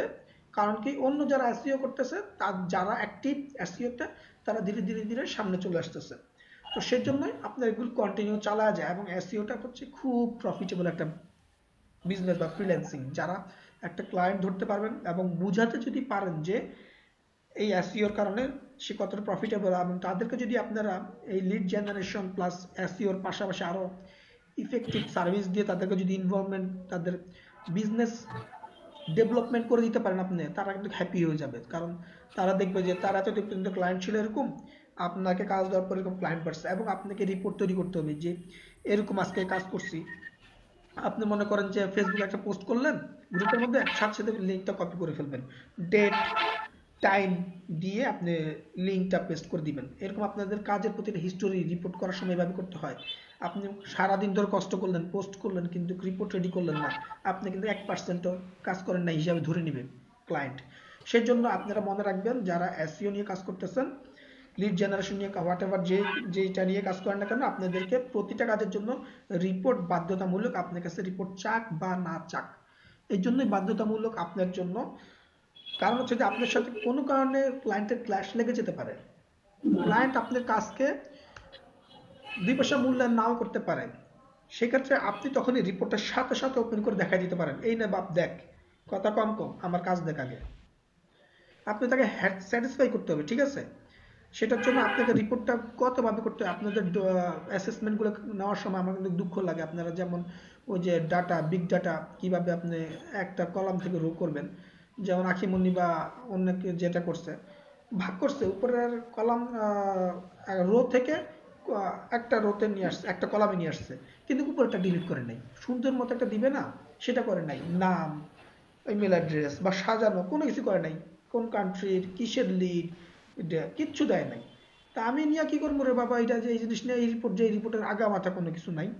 সেই জন্য আপনাদেরকে দেখেন কত কিছু শিখার আছে। Digital marketing not meaning that আপনি শুধুমাত্র একটা অপশন নিয়ে কাজ করতেছেন, ফেসবুকে পোস্ট করতেছেন, শুধুমাত্র তা না। ডিজিটাল মার্কেটিং অনেক ব্যাপক। আপনাকে যখন এটা নিয়ে কাজ করবেন, আপনাদেরকে তখন চিন্তা ভাবনা করতে হবে, আপনাদেরকে গোছালো হইতে হবে, আপনাদের রিপোর্টিং করার সময় ডকুমেন্টেশনে আপনাদেরকে খুব এক্সপার্ট হইতে হবে, খুব সুন্দরভাবে সাজায়া আপনার, যারা বাসা খুব গোছালোভাবে সাজান তাদের ওরকম ভাবে আপনার রিপোর্টটাকে সাজাইতে হবে, প্রতিটা জিনিসের মিনিং, যাতে আপনাকে কোশ্চেন করার প্রয়োজন না পড়তে পারে। আপনি একজনকে রিপোর্টটা পাঠাইলেন, সে আপনারা 100 বার ফোন করলো, ফোন করে ভাই এটা বুঝিনি, এটা কোন আপা, এটা বুঝিনি, এটা কোন আপা, এটা কি লিখছেন বা এটা কি লিখছেন, এটা কি লেগে লিখছেন, এটা কি। যদি সে এত কোশ্চেন করে, তার মানে হচ্ছে আপনার রিপোর্ট একটা ভ্যালুলেস রিপোর্ট, যেটা কোনো মিনিং তৈরি করতে পারে নাই।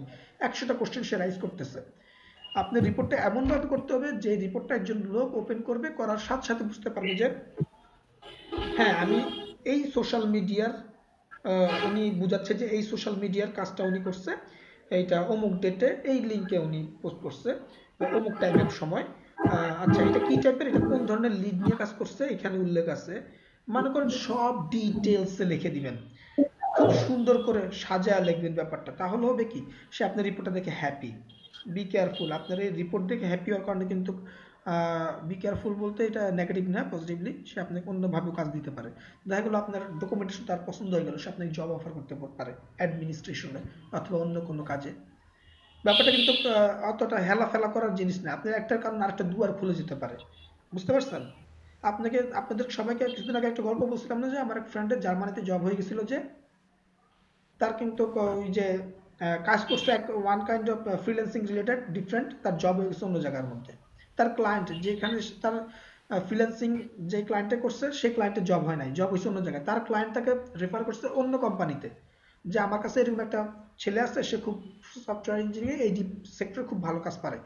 দেখেন সে কতটা স্যাটিসফাই হয়েছে তার কাজে, যে তাকে আপনি অন্য কোম্পানিতে রেফার করছে এবং স্পন্সর করে তাকে নিয়ে গেছে। ব্যাপারটা বুঝতে পারছেন? আপনাদেরকে এরকম স্যাটিসফ্যাক্টরি লেভেলে চলে যেতে হবে। লেভেলে যাওয়ার জন্য আপনারা আমার ক্লাস করতেছেন, একটু পরে ভুলে যাচ্ছেন নিজেদেরকে রিফ্রেশ করার জন্য, ব্যাপারটা তা না। আমার ক্লাস করার সময় আপনাদের শুধু মাথায় একটা জিনিস রাখা ছিল, এই 2 মাস আপনাদের জন্য না খাওয়া ভুইলা, বিয়া বাড়িতে না যায়া, ওই অমুক কিছু না করে সব ভুলে আপনাদের শুধু মনোযোগের দিকে দেওয়া উচিত ছিল, যে চুইসা নেওয়া উচিত ছিল, যে স্যারের কাছে কি আছে সব নিয়ে নিব, কেউ কিছু বাদ দিব না, প্যারা দিয়া সব কোশ্চেন নেওয়া উচিত ছিল। আপনার কোশ্চেন করা উচিত ছিল যে এটা কিভাবে করব, ওইটা কিভাবে করব, কোশ্চেন অভাব নেই, কিন্তু আপনাদেরকে কোশ্চেন করলে বলেন কি কোশ্চেন করেন, আপনার কথা খুঁজে পান না। কারণ কি আপনাদের মধ্যে অনেক কিছু কাজ করে মাথার মধ্যে।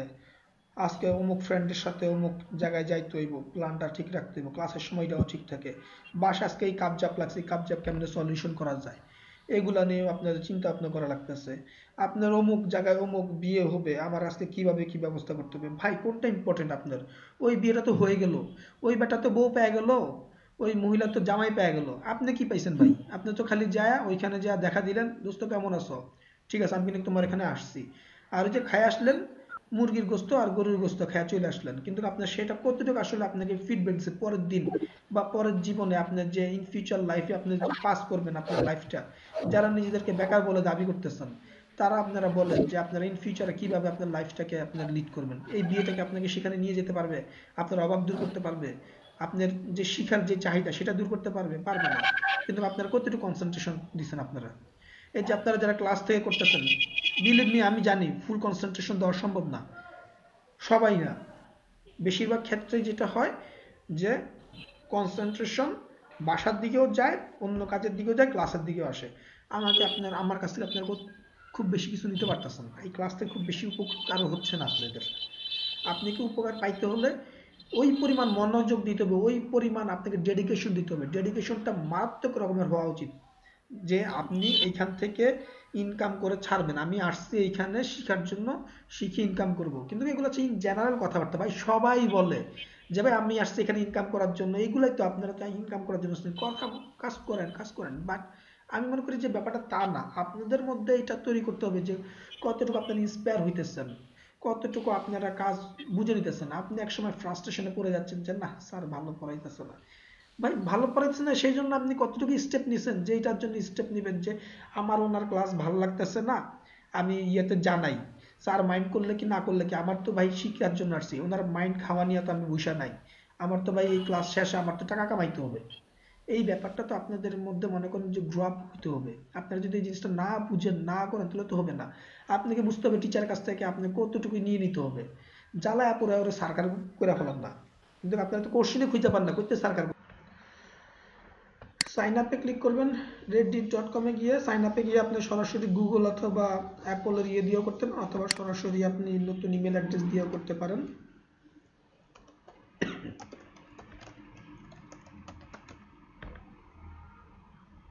কন্টিনিউ, ইমেল অ্যাড্রেস দিয়ে কন্টিনিউ। আমার স্ক্রিন দেখতে পাচ্ছেন তো নাকি? জি স্যার। ওকে, কন্টিনিউ দেওয়ার পরে চুজ ইউজার নেম, আপনি একটা ইউজার নেম এখানে সিলেক্ট করবেন।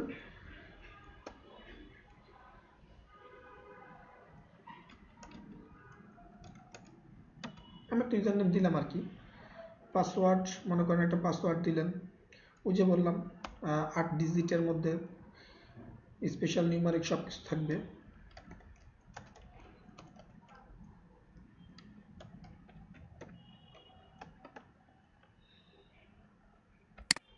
I'm not robot. Sign up.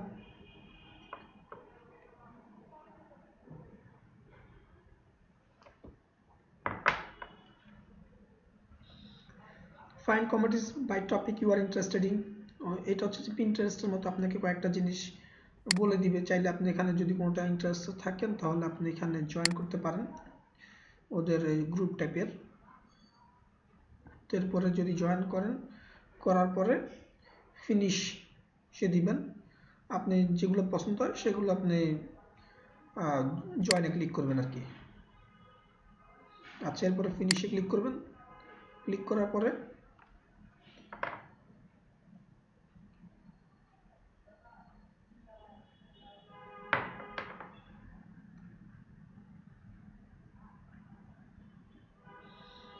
দেখেন সাইন আপ হয়ে গেছে, ঝামেলা নাই তেমন। কিন্তু কনফার্ম ইউর ইমেল, আপনাকে ইমেলটা ভেরিফিকেশন করতে বলছে,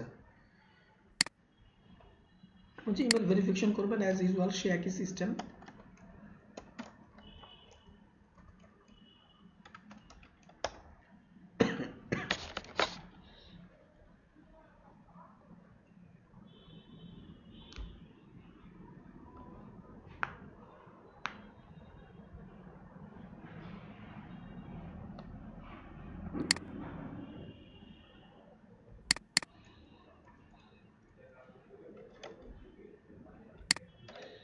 আপনার ইমেলে লগ ইন করবেন, আপনি জিমেলে বা যেটাতে যাবেন সেই হিসাব করে।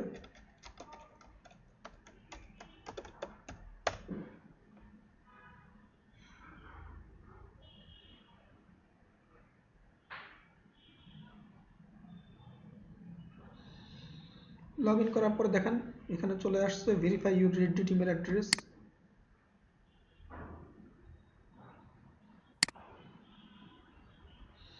ভেরিফাই ইমেল ক্লিক করলেন,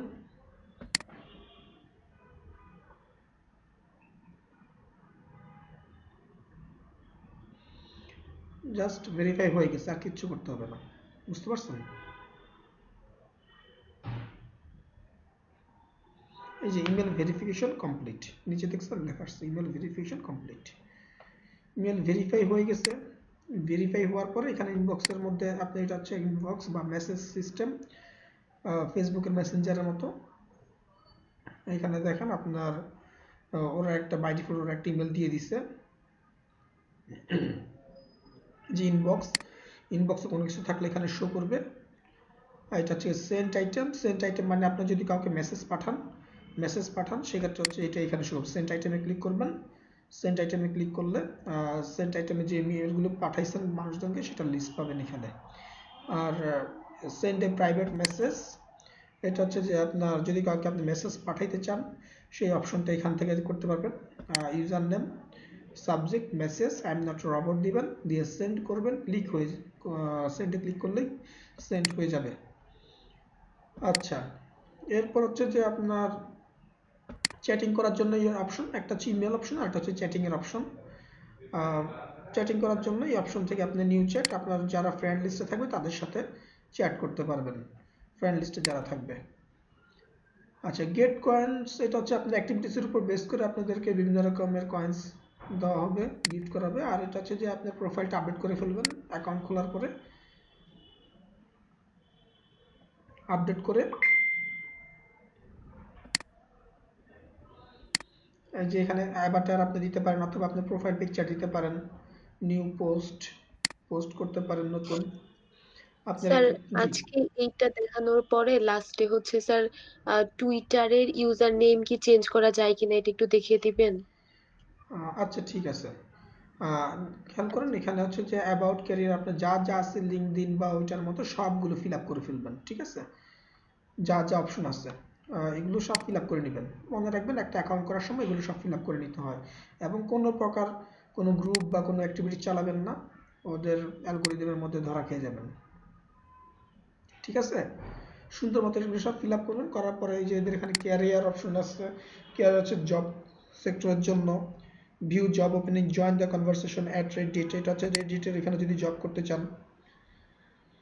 সিনিয়র পার্টনার, ম্যানেজার পার্টনার, এটা হচ্ছে যে আপনার business development, senior partner, relation manager, ad tech, revenue and data. অন্য কোম্পানির বিভিন্ন ধরনের অ্যাডও দিতে পারবেন, আপনার কোম্পানির জন্য জব সার্কুলার দিতে পারবেন। বুঝতে পারছেন? ওদের এটা আবার একটা মিক্স, এটা আবার কম্বিনেশন করা হয়েছে হচ্ছে যে আপনার সোশ্যাল প্ল্যাটফর্ম পাশাপাশি আপনার লিঙ্কডইন, এগুলো সব মিলে একটা মিক্সিং করে এটা তৈরি করছে। জি বলেন। স্যার এই যে আমি মুন্নি স্যার, কালকে স্যার বাসা থেকে জয়েন দিব, আর মঙ্গলবারে স্যার আমার একটা এক্সাম আছে, তো সেজন্য আমার ছুটি লাগবে। আচ্ছা, মঙ্গলবার এক্সাম যেদিন ওটা আপনি বলছেন পরের দিন এসে আমাকে ইনফর্ম করেন, আমি লিভ দিয়ে দিব। ঠিক আছে? জি স্যার, কিন্তু স্যার কালকে আমার একটু অপশন আছে, তারপর হচ্ছে প্রেস, হচ্ছে যে release, press release, news update, এখানে কত অ্যাডভার্টাইজিং, পার্টনারশিপ, ব্র্যান্ড, ব্লগিং করতে পারবেন। মানে এটা একটু মিক্স কম্বিনেশন করে দিচ্ছে রেডিট। বুঝতে পারছেন আপনারা? এটা সোশ্যাল হিসাবেও আপনি ইউজ করতে পারবেন, পাশাপাশি সোশ্যাল ছাড়াও আপনি এখান থেকে লিঙ্কডইনের ফ্লেভারও নিতে পারবেন। তারপর হচ্ছে যে আপনি মনে করেন যে অ্যাডভার্টাইজিংও করতে পারবেন এখান থেকে। তারপরে মনে করেন যে আপনার যাদের সাথে কাজ করেন ব্র্যান্ড, তাদেরকে নিয়েও কাজ করতে পারবেন।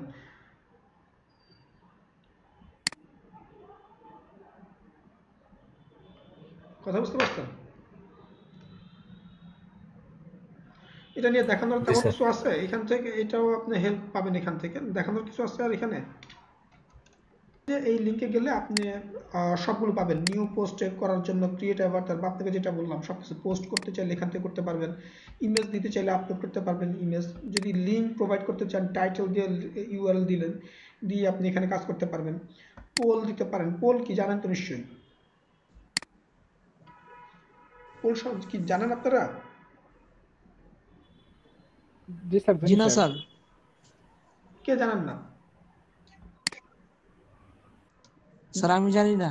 স্যার আমি জানি না। আচ্ছা স্যার বলে দিলে ভালো হয় স্যার। আচ্ছা আপনি জানেন কিনা সেটা বলেন, বলে দিলে ভালো হয়। মেহেদী জানেন? স্যার হ্যাঁ না স্যার, স্যার জানি না স্যার। আচ্ছা পোল আপনি না স্যার, এই জন্য তো বললাম স্যার। ইউটিউবের মধ্যে পোল অপশন আছে, ফেসবুকের মধ্যে পোল অপশন আছে। এই পোল হচ্ছে যে one kind of voting system, যে আপনার এক্সাম্পল একটা পোল আপনি ক্রিয়েট করবেন। আজকে মনে করেন যে আর্জেন্টিনা এবং ব্রাজিলের খেলা হবে, আপনার ফ্রেন্ড সার্কেলের মধ্যে একটা পোল ক্রিয়েট করলেন যে আজকের খেলাতে কে জিতবে, আর্জেন্টিনা নাকি ব্রাজিল। তুমি একটা কোশ্চেন করে দিলেন, কোশ্চেনের শেষে একটা রেডিও বাটন থাকবে, সেটা থাকবে হচ্ছে যে আপনার আর্জেন্টিনা, আর একটা রেডিও বাটন থাকবে হচ্ছে যে ব্রাজিল। তো যারা ওই আর্জেন্টিনাতে জিতবে মনে করবে সে এখানে ক্লিক করবে, আর যাদের কাছে মনে হবে ব্রাজিল জিতবে তারা ব্রাজিলে ক্লিক করবে। তো ক্লিক করার পর একটা রেজাল্ট তৈরি হবে পোলের মাধ্যমে। যারা ভোটগুলো দিচ্ছে, এটা ভোটিং সিস্টেম, তো যার কারণ হচ্ছে যে ওরা কালেক্ট করে যে কয়জন বুঝতে পারছি স্যার, এখন বুঝতে পারছি স্যার। হ্যাঁ এটা আপনি দেখবেন যে এই ধরনের অপশনগুলো আছে। তো এই পোলগুলো কালেক্ট করা হয় যে একটা নাম্বার দেখা যায় যে কে কত পার্সেন্ট ভোট দিছে আর্জেন্টিনা এবং ব্রাজিলের পক্ষে। এখন মনে করেন যে খেলা কিভাবে হচ্ছে যে টুইটার ইউজার নেম চেঞ্জ করবেন। স্যার ঠান্ডা লাগছে স্যার। মোর অপশনে যাবেন, যারা যারা চান চলে যেতে পারেন। মোর অপশনে যাবেন, যাওয়ার পরে আপনার এখানে সেটিং এন্ড প্রাইভেসি পলিসি যাবেন। সেটিং এন্ড প্রাইভেসি যাওয়ার পর সেটিংস ইউর অ্যাকাউন্টে যাওয়ার পরে অ্যাকাউন্ট ইনফরমেশনে যাবেন। আপনার ইউজার নেম পাসওয়ার্ড চাবে, পাসওয়ার্ড দিবেন। পাসওয়ার্ড দেওয়ার পরে আপনি এখানে যাবেন, ইউজার নেমে ক্লিক করবেন। ক্লিক করার পর আপনি যে ইউজার নেমটা দিতে চান সেটা দিবেন, অন্য আরেকটা। যদি সেম নামে থাকে আপনার ইউজার নেম তাহলে কিন্তু পারবেন না, সো বুঝে শুনে দিবেন, একটু রিলেভেন্ট রেখে দিয়ে। ওরা আমাকে সাজেশনও দিয়ে দিছে, এইগুলাও খালি আছে। আচ্ছা ইউজার নেমটা ইউনিক হবে, আপনি দেওয়ার পরে সেভে ক্লিক করবেন, সেভ হয়ে যাবে। কথা বুঝতে পারছেন? যদি পাসওয়ার্ড চাই পাসওয়ার্ড দিবেন। ইফাত অ্যান্সার পেয়ে গেছেন?